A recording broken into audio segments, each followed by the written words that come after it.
Hey, Social Studies curriculum members, I hope you're all doing all right. I'm trying something new with this video. Rather than type a really long email, I figured I would just take some notes and then I can talk you through it.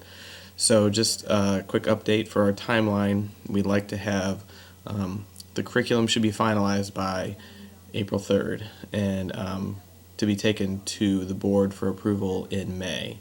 So I've been looking at the curriculum and you guys have been doing a really nice job. A lot of detailed items in there, so thank you very much.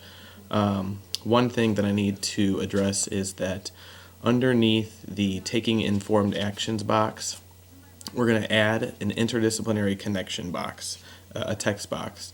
And so this should address the question that was brought up that says, how are we supposed to include 150 minutes of social studies in a given week by adding the interdisciplinary connection text box.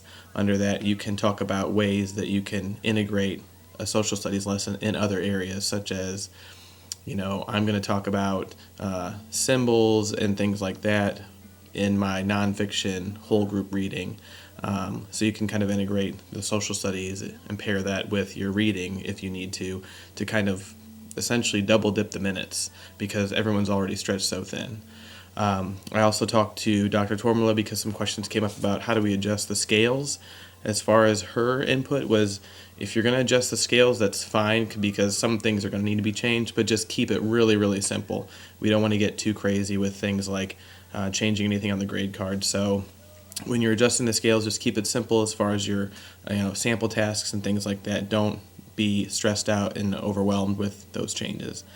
As far as the McGraw-Hill vendor textbook ordering, I did meet with Rebecca Britton last week to order. If you remember, we decided that as a committee, every child did not need to have a textbook in their hand. So we opted to order basically, like, for example, if there's 4 classroom teachers and they all teach social studies, maybe we'll order 2 classroom sets of books. And the reason we did that was because I know there was a big push to get a supplemental resource for BrainPop Junior and BrainPop, and we decided that if we forego getting a textbook in every child's hand, we could have the supplemental resource. And when I talked to Dr. Tormala, one of the things that we were able to do is get a 7-year subscription for BrainPop and BrainPop Junior, which really helps everyone out in K through 6. So by having that supplemental resource, it's expensive, but it helps us not have to make sure that every student has a book because you guys can find other ways to integrate the curriculum and teach the instruction. Another thing, when we're talking about the standards in the standards box, make sure that you're including the National Curriculum Standards for Social Studies, which is the NCSS.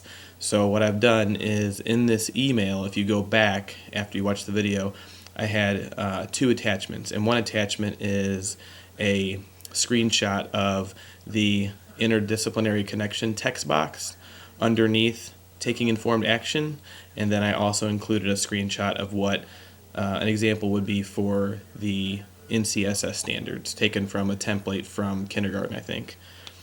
After that, I think that's all I have. So I hope everything's going well. We'll be in touch, and that's all I have. So feel free to email me with any questions or email Kara Welty if you have questions from 4th, 5th, and 6th, and Christy Scott from kindergarten, 1st, 2nd, and 3rd. All right, have a good night. Thanks.